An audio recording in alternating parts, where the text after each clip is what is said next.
Voici un rectangle dont on peut modifier les dimensions en cliquant sur ces boutons et l'orientation en cliquant sur ces autres. Le quotient longueur par largeur est toujours égal au nombre d'or. On appelle ces rectangles des rectangles d'or, une proportion qui est considérée comme agréable à voir, dite parfois divine. Alors comment sont construits ces rectangles d'or? Voici une approche par des nombres de Fibonacci. Les nombres de Fibonacci, d'abord 1, ensuite 1, ensuite 1 plus 1, et ensuite f de n plus 2, c'est f de n plus f de n plus 1. Autrement dit, pour obtenir un nombre de Fibonacci, on additionne les deux précédents. F de 7 par exemple, c'est f de 5 plus f de 6, 5 plus 8 égale 13. F de 8, c'est 8 plus 13, etc.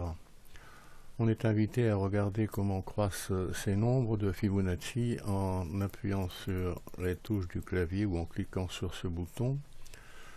Alors pour aller plus vite, on clique sur les touches du clavier jusqu'au rang 53 et on voit que ces nombres croissent très rapidement. Au rang 53, on est à plus de 53 000 milliards.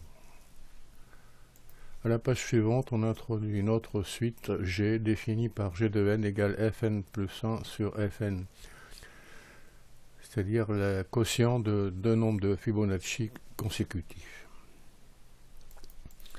On peut regarder comment se comporte cette nouvelle suite. Et on voit qu'à partir d'un certain rang, les arrondis à 14 chiffres sont égaux.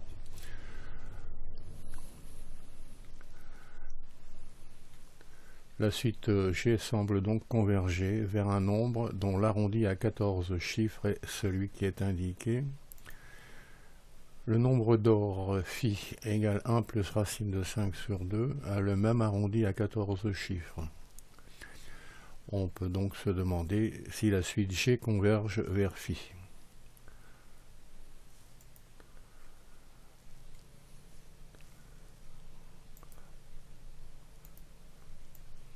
On montre que un nombre de Fibonacci peut se calculer avec la formule de Binet. Fn, c'est phi puissance n moins psi puissance n sur racine de 5. Phi et psi étant les deux solutions de l'équation x carré moins x moins 1 égale 0. Cette formule de Binet est vérifiée pour le rang 1, elle est vérifiée pour le rang 2, et la démonstration par récurrence qui est proposée ici consiste à montrer que si la formule est vérifiée pour le rang n et n plus 1, alors elle est vérifiée pour le rang n plus 2. Ce qui est fait ici. On revient à la démonstration, il s'agit de montrer que G converge vers phi. On peut remarquer que psi, c'est toujours en valeur absolue inférieure à 1, et quand n tend vers l'infini, psi puissance n tend vers 0. Quand n tend vers l'infini, Fn est équivalente à phi de n sur racine de 5, f n plus 1 est équivalente à phi de n puissance n plus 1 sur racine de 5, et le quotient converge donc vers phi, ce qu'il fallait montrer. On peut remarquer que le nombre de Fibonacci de rang n, f de n, c'est l'entier le plus proche de phi puissance n sur racine de 5, ce qui permet des calculs plus simples. Pour f de n, voici un rectangle dont le rapport longueur sur largeur est égal à G de 15. On a pris un rectangle de 987 par 610 pixels et l'arrondi à 6 chiffres est très proche de celui de phi, à un millionième près. On a donc un rectangle dont le quotient des longueurs par largeur est pratiquement phi, on appelle ce rectangle rectangle d'or.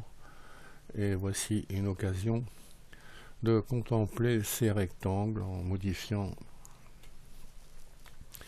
les dimensions et l'orientation. On voit ces rectangles qui sont considérés comme agréables à regarder. Programme à reprendre en cliquant sur le lien qui est sous la vidéo.